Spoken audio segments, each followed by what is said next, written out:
무기력이 무기력해지도록. 한창수 지음. 게으름, 우울증, 번아웃의 심리학.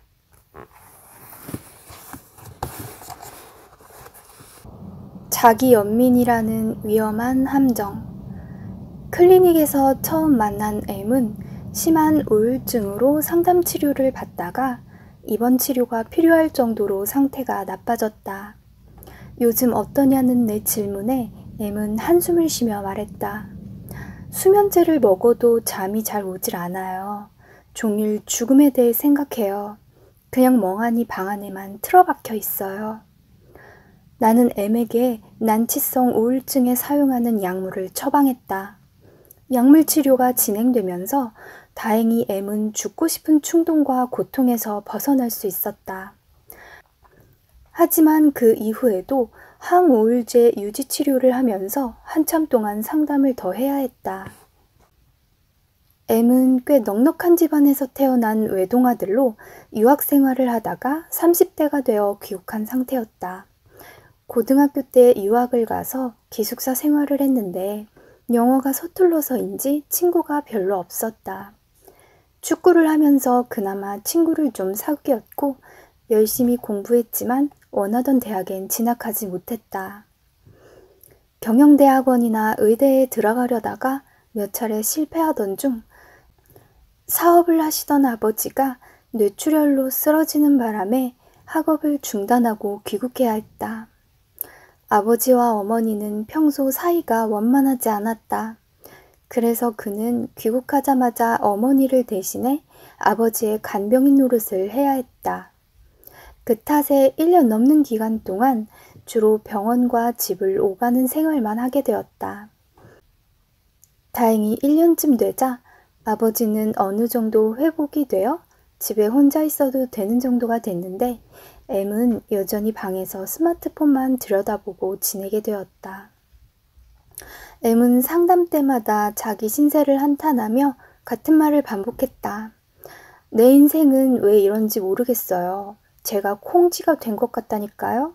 집안일에만 매달리면서 이게 뭐 하는 짓인지. 엄마 아빠 때문에 계획이 다 꼬였어요. 다시 공부를 하든 취업을 하든 해야 한다는 건 알아요. 그런데 마음에 드는 일자리도 없고 너무 오래 쉬었더니 공부를 다시 시작하는 것도 엄두가 나지 않아요. 내 인생이 너무 불쌍해요. M은 분명 힘든 시간을 겪었다.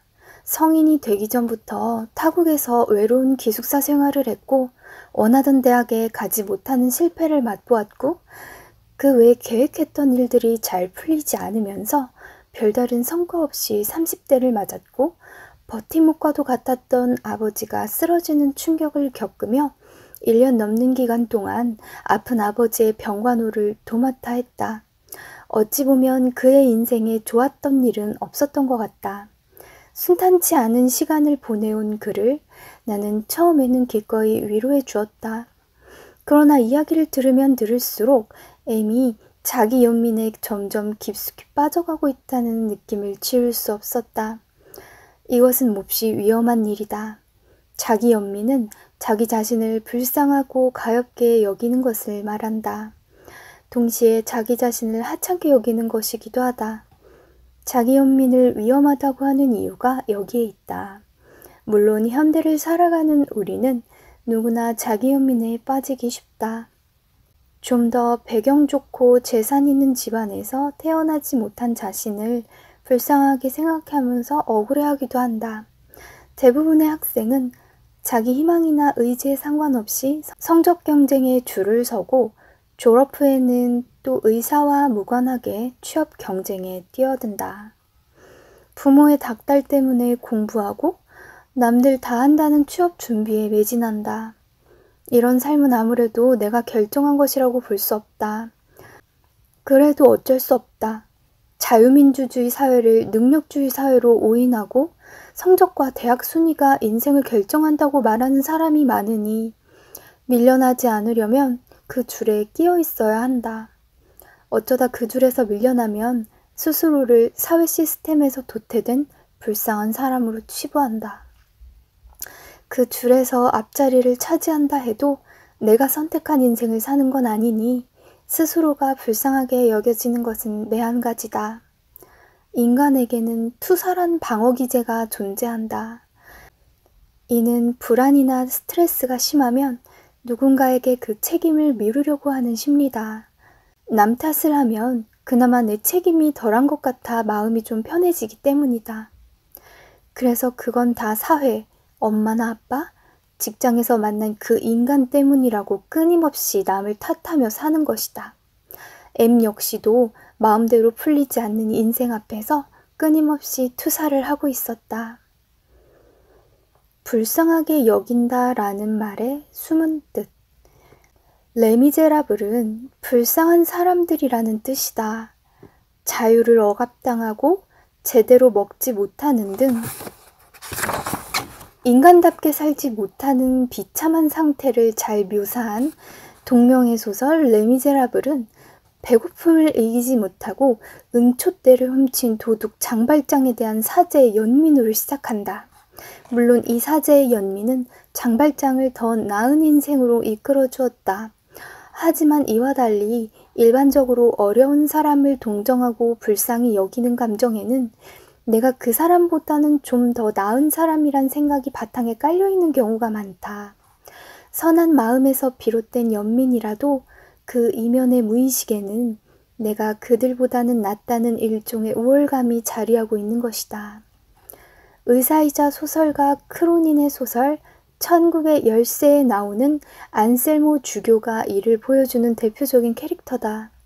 그는 불쌍한 사람을 위해 기금을 모으지만 치셴 신부처럼 고아를 입양하거나 고아와 같은 테이블에 앉아 같은 오트밀을 먹는 것까진 하지 못한다.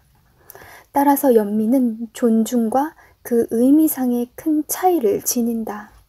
존중한다는 말에는 상대의 존재와 결정을 인정하고 상대가 스스로 자기 삶을 살아나갈 수 있도록 지켜봐주는 태도가 포함된다. 내가 상대의 밥을 먹여주는 것이 아니라 상대가 스스로 밥을 차려 먹을 수 있게 배려해주고 자존심을 지킬 수 있게 해주는 것이 바로 존중이다. 자녀를 존중하는 부모라면 자녀 스스로 공부 결심을 하고 실행할 수 있도록 지켜봐주는 정도로 측면 지원을 해준다. 하지만 자녀를 불쌍히 여기는 부모라면 일일이 자녀의 스케줄을 정해주고 시험 공부를 대신해주다시피 하는 등 모든 결정을 내려준다. 자녀가 안타까워서 그런 것도 있겠지만 성질급한 부모가 자녀를 믿지 못해서 그런 걸 수도 있다. 어떻게 보면 우리는 연민의 대상에게만큼은 한없이 너그러워진다고 볼 수 있겠다. 연민의 대상이 타인에서 나 자신으로 바뀌어도 마찬가지다. 자기 연민에 빠지면 스스로에게 한없이 너그러워져 각종 핑계를 만들어대기 쉽다. 항상 나 아닌 다른 사람들, 환경, 사회에서 내가 불쌍해진 이유를 찾다 보니 우울감이나 울분 감정에 빠지기도 한다. 그 고생을 했으니 몇 년간 아무것도 안 하고 쉬어도 돼. 아버지 병간호하느라 학업을 다 못했으니 난 너무 불쌍해. 허리가 아프니 당분간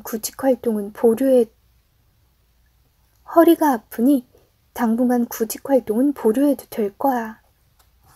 어디서 많이 들어본 말 아닌가. 이런 말들이 자신의 무기력한 행동과 태도를 합리화하는 것이다.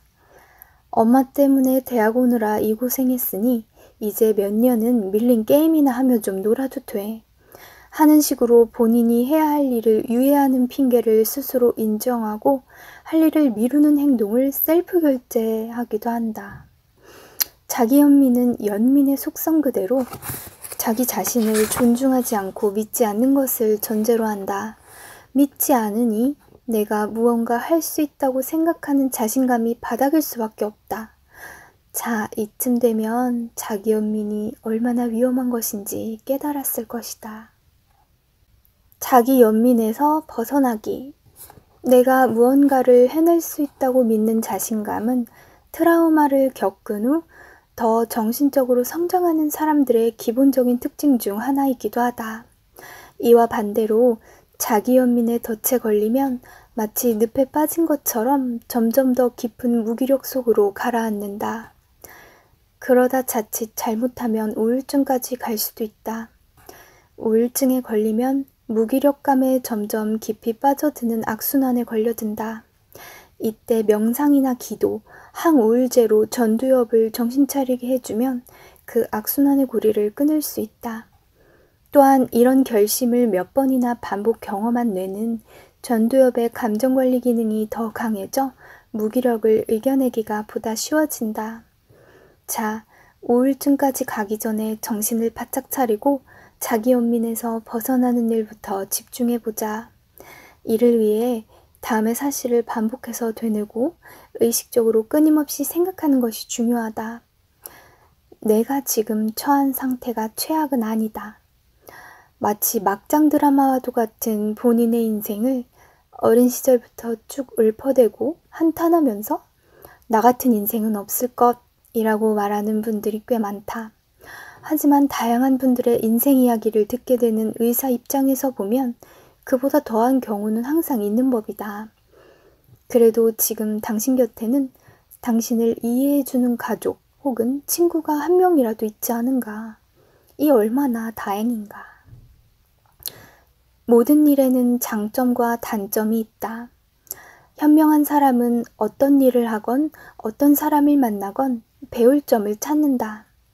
3명이 길을 가면 그 중에는 반드시 나의 스승이 있다는 노너의 공자님 말씀처럼 지금 당신은 불행하기만 한 건 아니다. 이 상황에서 배울 점은 무엇인지 찾아보자. 직장이나 가정에서 그 인간이 하는 짓 때문에 힘들다면 그를 반면교사로 삼아 나는 절대 저렇게 하지 않을 것이라 다짐할 수도 있을 것이다. 나를 정말로 불쌍히 여겨 끝까지 도와줄 사람은 없다. 아무리 가족이라 해도 한탄만 하고 힘들다는 말을 밥 먹듯이 하는 사람은 결국 누구나 부담스럽게 여기는 존재가 되고 만다. 가족이든 다른 조직이든 구성원이 각각 제 몫을 제대로 해주어야 잘 돌아가는 법이니까. 그렇지 않으면 누군가가 내 몫의 역할을 대신 해줘야 하는데 이를 그 누가 반기겠는가. 게다가 자기 연민에 빠져 자기 할 일은 하지 않고 자신을 동정해 줄 것을 끊임없이 요구하는 것은 좀 심하게 말해 타인을 괴롭히는 행위다. 잠깐 그러다 제자리를 찾으면 모르겠지만 그런 양상이 지속되면 결국 모두가 당신을 떠나게 될 것이다. 사람은 누구나 자기 삶을 잘 살아가는 사람을 좋아한다. 사업 실패 후 연민에 빠져있는 당신에게 선뜻 돈을 빌려줄 사람은 없다. 상황을 정리하고 새로운 방향으로 재도약할 준비를 작게라도 시작할 때 사람들은 비로소 마음을 움직여 당신을 도우려고 나설 것이다. 주변에 도움을 요청하는 것은 물론 중요하다. 그러나 그보다 먼저 당신 스스로 움직여야 한다. 에필로그. 마음 컨디션을 점검하라. 메타인지라는 말은 나의 지적 수준과 수행 능력, 내 감정 상태를 한 발짝 떨어져서 관찰하듯 조감하고 다스리는 능력을 말한다. 이 메타인지가 건강하게 작동해야 내가 이 일을 잘 하고 있는지, 혹시 우울한 건 아닌지, 번아웃은 아닌지 스스로 파악할 수 있다. 도 닦는 스님처럼 매일 마음을 들여다보는 사람은 많지 않다. 그러나 결국 내 마음을 다스려야 하는 사람은 나 자신이다. 옆에 있는 종교인과 상담가, 의사들은 마음 다스림을 돕는 헬퍼 또는 마음 수리공 역할을 할 뿐이다. 지나치게 믿고 내가 할 일까지 해주길 기대하는 것은 또 다른 형태의 의존이다. 책과 인터넷에서 번아웃과 우울증, 울분의 수준을 측정하는 다양한 도구들을 한번 찾아봐. 만약 의심되는 상태가 있다면 상담가나 정신건강 클리닉을 찾아가 보는 것도 좋아. 그건 마치 자동차에 이상 증상이 있을 때 가까운 정비소를 찾아가는 것과 다르지 않아. 나도 모르는 내 마음을 정리할 수 있게 도와줄 거야.